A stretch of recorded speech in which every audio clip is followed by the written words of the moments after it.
Shalom, shalom, meus queridos, que o Senhor abençoe o seu dia. Que o Espírito Santo conduza o seu coração e a sua mente para que você entenda e receba mais uma palavra de Deus. Hoje o nosso tema é a mutualidade no corpo.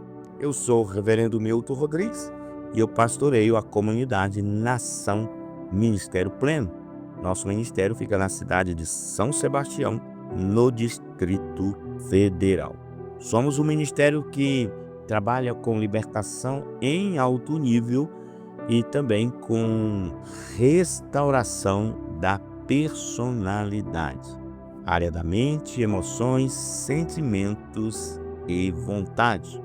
Queridos, como eu falei, o tema é a mutualidade no corpo. Paulo usa a expressão uns aos outros inúmeras vezes em suas epístolas, demonstrando com isso a mutualidade que há na vida da igreja. Ele nos diz mais de uma vez que precisamos um dos outros e que a saúde da igreja depende dessa mutualidade, dessa reciprocidade entre seus membros. Quer queiramos ou não, a nossa atitude correta, a nossa entrega sem reservas à vontade do Pai, o nosso compromisso com as diretrizes do Evangelho é que vão determinar o bom funcionamento da nossa igreja local. Amados, da mesma forma como temos explicado, quer queiramos ou não, a nossa atitude negativa, os pecados e os problemas de relacionamento vão comprometer o corpo. É um princípio bíblico e nada irá mudá-lo. Temos de nos conformar a isto, procurando ter atitude correta. Vejamos agora um pouco dessa mutualidade, conforme se acha expressa em alguns versículos bíblicos da Palavra de Deus. E neles vamos meditar. Romanos capítulo 1, versículo 12 diz assim: para que eu e vocês sejamos mutuamente encorajados pela fé. Romanos 15, 5 diz: Deus vos conceda o mesmo sentir de uns para com os outros, segundo Cristo Jesus. 1 Coríntios capítulo 12, versículo 25, fala: coopere os membros com igual cuidado em favor uns dos outros. E em Gálatas capítulo 5, versículo 13 diz: sede antes servos uns dos outros, pelo amor. Em Efésios capítulo 5, versículo 21, também está escrito: sujeitando-vos uns aos outros no temor de Cristo. E Colossenses capítulo 3, versículo 13, está escrito: suportai-vos uns aos outros. E em Efésios capítulo 4, versículo 32, diz assim: perdoando-vos uns aos outros, como também Deus em Cristo vos perdoou. E em 1 Tessalonicenses capítulo 5, versículo 11, diz: consolai-vos, pois, uns aos outros e edificai-vos reciprocamente. E em Tiago capítulo 5, versículo 16, também está escrito: confessai, pois, os vossos pecados uns aos outros e orai uns pelos outros para serdes curados. Em 1 Pedro, capítulo 1, versículo 22, diz o seguinte: amai-vos de coração uns aos outros ardentemente. Amados, vamos falar então da dinâmica do pecado corporativo. O que acontece quando o pastor está em pecado? O que tenho notado visitando cidades e mais cidades, países, ministrando de igreja em igreja, é que a retidão é fundamental, bem como a justiça na vida do condutor, líder e pastor de uma igreja. Quando um determinado problema ocorre repetidamente numa congregação, como por exemplo, dificuldades e problemas de relacionamento entre casais ou dificuldades na área financeira, muitas vezes o problema pode estar ligado à liderança da igreja ou de ministérios. O fato é que uma igreja inteira pode ser afetada pelo pecado do seu líder. Lideranças frias geram ovelhas frias. Lideranças soberbas geram crentes soberbos. Lideranças intelectualizadas geram igrejas racionais. É o pecado corporativo que precisa ser encarado como tal. A esfera de sua influência é realmente grande. Não devemos ser cúmplices do pecado de outros. Sabemos que colhemos o que plantamos. Por isso, Jesus já nos fez ter cautela quanto aos falsos mestres. E Paulo nos exorta a não darmos ouvidos a espíritos enganadores e a ensinos de demônios, os quais vêm por meio daqueles que falam mentiras e têm cauterizada a própria consciência. Assim, gerações inteiras podem ser corrompidas por falsos líderes ou por líderes que estão em pecado. Os líderes deveriam ser embaixadores de Cristo, mas ainda que os demais, e cooperadores de Deus, pregando a sã doutrina, não andando pela própria astúcia, nem adulterando a palavra de Deus. Líderes em pecado podem levar a congregação a começar no espírito e a terminar na carne, como aconteceu com os Gálatas. Há uma responsabilidade muito especial sobre aqueles que ensinam, e Deus vai cobrar mais daqueles a quem deu mais. Na igreja de Corinto estava acontecendo algo muito ruim, fruto do ensinamento de alguns. Paulo teve que exortá-los para colocá-los no prumo. Em 1 Coríntios capítulo 3, do versículo 2 e 10, diz assim: Leite vos dei a beber, não vos dei alimento sólido, porque ainda não podia suportá-lo, nem ainda agora podeis, porque ainda sois carnais. Segundo a graça de Deus que me foi dada, lancei o fundamento como prudente construtor, e outro edifica sobre ele. Porém, cada um veja como edifica. Amados, Paulo justifica-se dizendo que quando atuou como líder, lançando os fundamentos do evangelho, fez isso como um prudente construtor. Ele deixa claro que todos os que viessem depois dele deveriam manter-se dentro do mesmo padrão de prudência, pois, em caso contrário, as ovelhas poderiam não desenvolver-se bem. Então começariam os problemas. Foi o que de fato aconteceu. Os crentes da igreja continuavam sendo bebês espirituais, envolvidos com ciúmes, contendas, carnalidades e partidarismo. Infelizmente, tenho me deparado vez após vez com problemas desse tipo. Se o líder de uma igreja começa com desonestidades, roubos, dívidas gananciosas ou publica livros de outros como se fosse dele, a tendência é que seus subordinados façam o mesmo. Há uma repetição no rebanho do pecado cometido pela sua liderança. O que acontece quando parte da liderança está em pecado? Amados, a liderança de muitas igrejas, infelizmente, acha-se compromissada com mentiras, com roubos e com corrupção. E o efeito do pecado da liderança sobre o rebanho é semelhante ao caso anterior. Dependendo do peso que a liderança tenha diante da congregação, esse estado de coisas, esse espírito, esse comportamento começa a ser notado pelos demais membros da igreja. Certamente toda a congregação será afetada. Agora, o que acontece se um membro está em pecado? O princípio é: quando um peca, todo o corpo peca. Isso é o que a palavra nos mostra como exemplo no caso de Acã. Naturalmente, o peso do pecado da liderança, do próprio pastor e do indivíduo isoladamente difere de um para o outro, mas de qualquer forma, o pecado de um simples membro também terá sua influência, ainda que seja numa escala menor. Por isso, os líderes terão de sempre estar na brecha pelos mais fracos, novos na fé, pelos recém-convertidos. Não devemos ser causa de tropeço para ninguém. Não é o que a palavra diz? Não devemos ser causa de tropeço nem para os irmãos, nem para os incrédulos. Não busquemos o nosso próprio interesse, mas sim o de outros. Veja como Jó fazia continuamente, orando e oferecendo sacrifícios por si e pelos seus filhos. E Paulo nos diz de forma bem categórica, em 1 Coríntios 10, versículo 33. Assim como também eu procuro em tudo ser agradável a todos, não buscando o meu próprio interesse, mas o de muitos, para que sejam salvos, sede meus imitadores, como também eu sou de Cristo.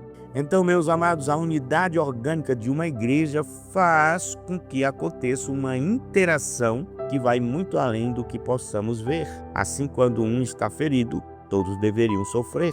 Mas quando alguém está em pecado, a consequência desse pecado, de alguma forma, também influenciará e fará todos sofrerem. Porque o pecado tem todo esse poder.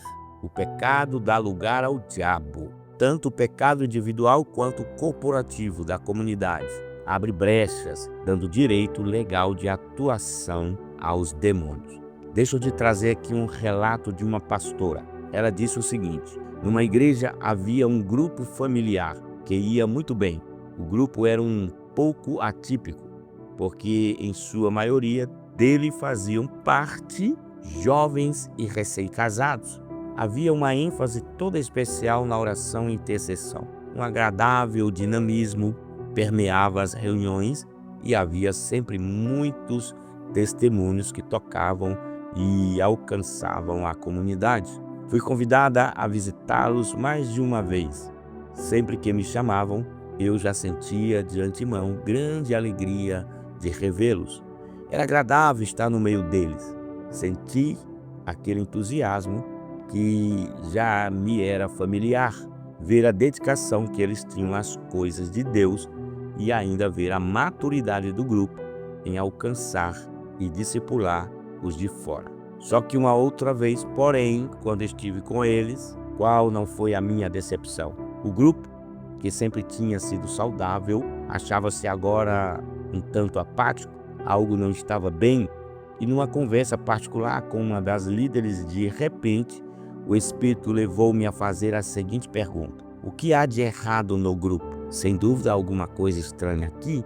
Você não sabe se alguém da liderança está em pecado? A resposta que recebi, sem titubeios, foi a seguinte: infelizmente, um casal de noivos do nosso grupo, eles estão vivendo juntos. Posteriormente, tive a oportunidade de falar dos privilégios de servir a Deus, mas fui bem clara ao exortá-los e os fiz compreender que Deus não está limitado àquele grupo para fazer a sua obra. Se nós não nos enquadrarmos nas exigências do Senhor, Ele tem a liberdade de simplesmente passar o chamado e a unção para outros.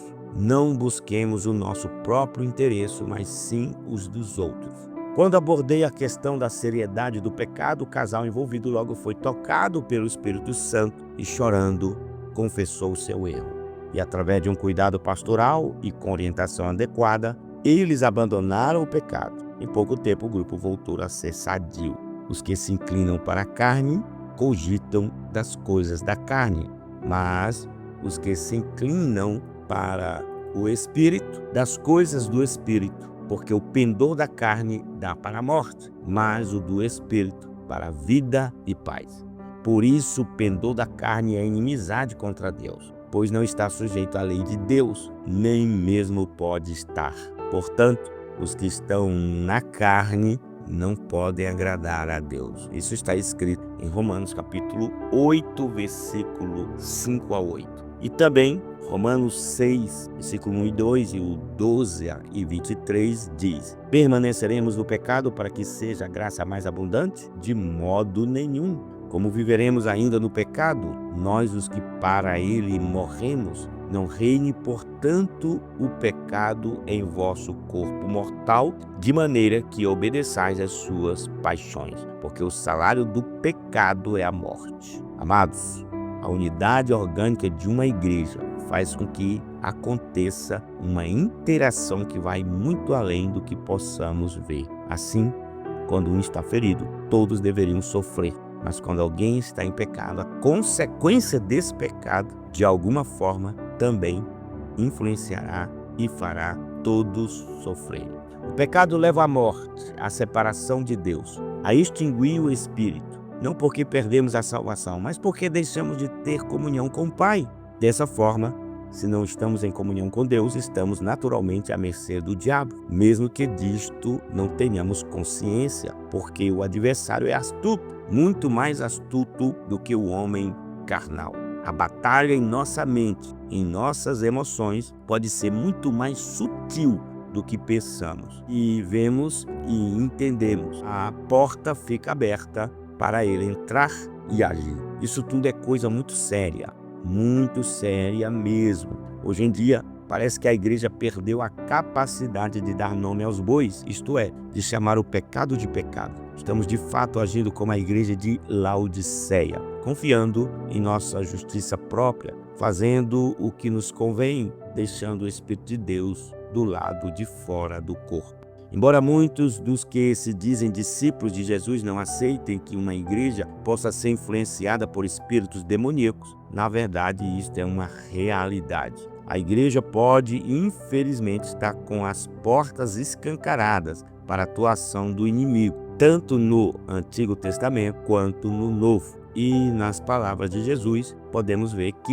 isso pode de fato acontecer. Jesus disse aos judeus que eles haviam transformado a casa do Pai em covil de ladrões. Amados, o templo que antes era santo estava completamente contaminado. E no livro de Apocalipse, o próprio Senhor dirigiu-se à igreja em Tiatira, que tolerava aquela que tinha o espírito de Jezabel, para reprová-la por causa disso. Também ele reprovou a igreja de Pérgamo por ser conivente com alguns que sustentavam a doutrina de Balaão, o falso profeta. Nessas duas situações, amados, Jesus é claro ao fazer uma associação entre essas práticas e a ação de Satanás no meio da igreja. Em ambos os casos, a conivência está intimamente ligada ao fato de os filhos de Israel comerem coisas sacrificadas aos ídolos e praticarem a prostituição. O que é isso? Se não o agir de Satanás no meio da igreja em pecado? Observemos mais atentamente a palavra.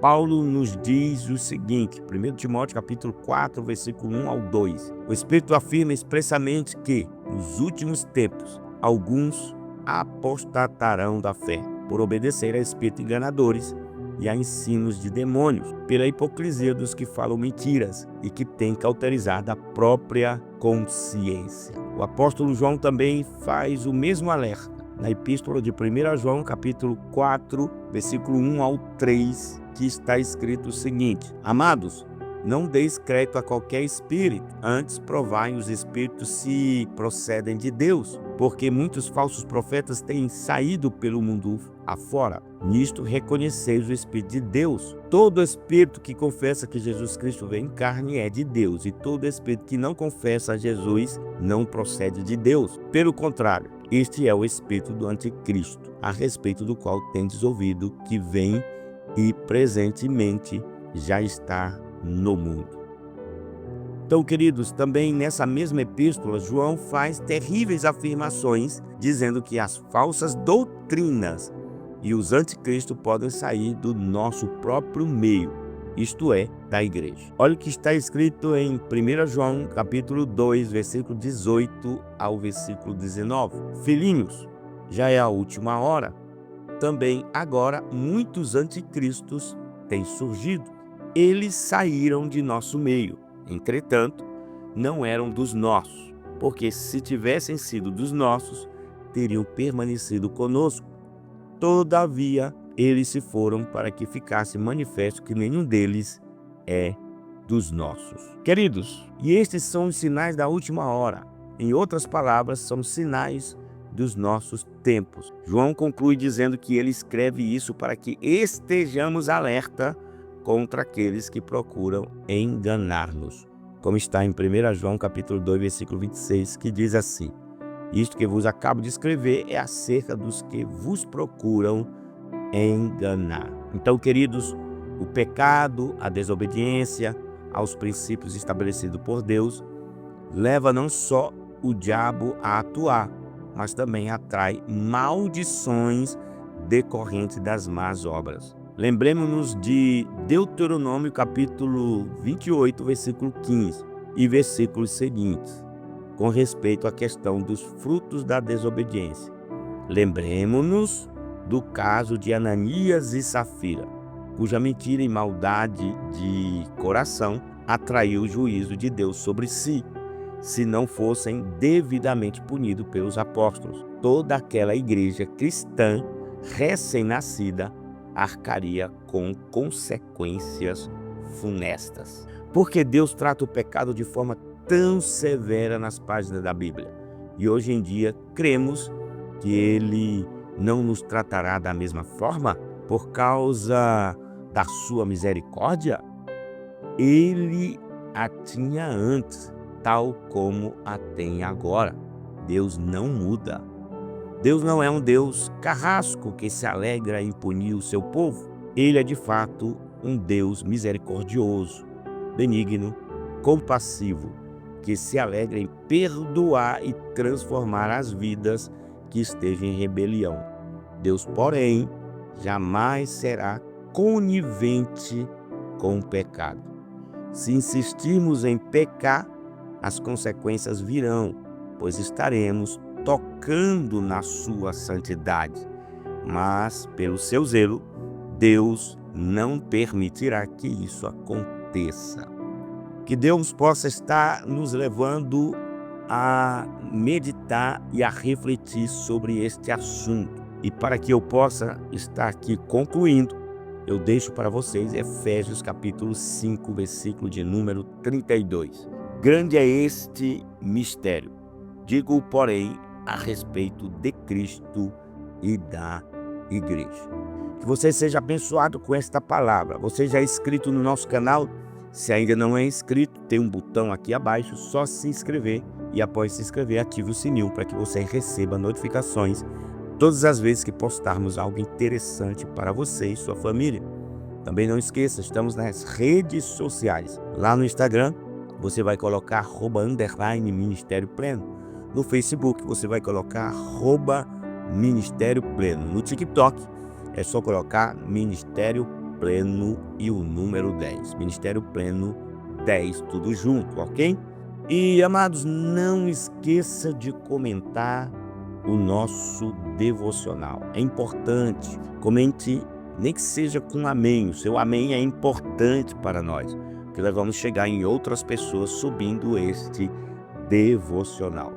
Também você pode dar o seu like, ok? Seu joinha. Isso é muito importante.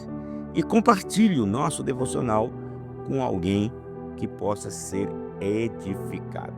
Então, meus queridos, vou ficando por aqui. Um cheiro no coração. Até o nosso próximo devocional.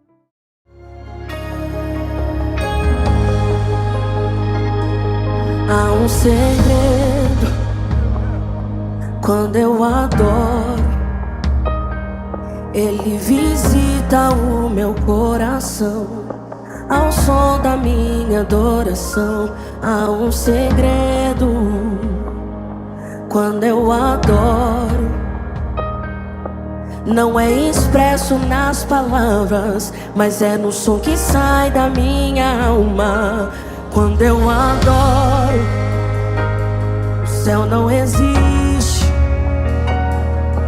É como incenso suave que exala do trono de Deus. O céu não resiste.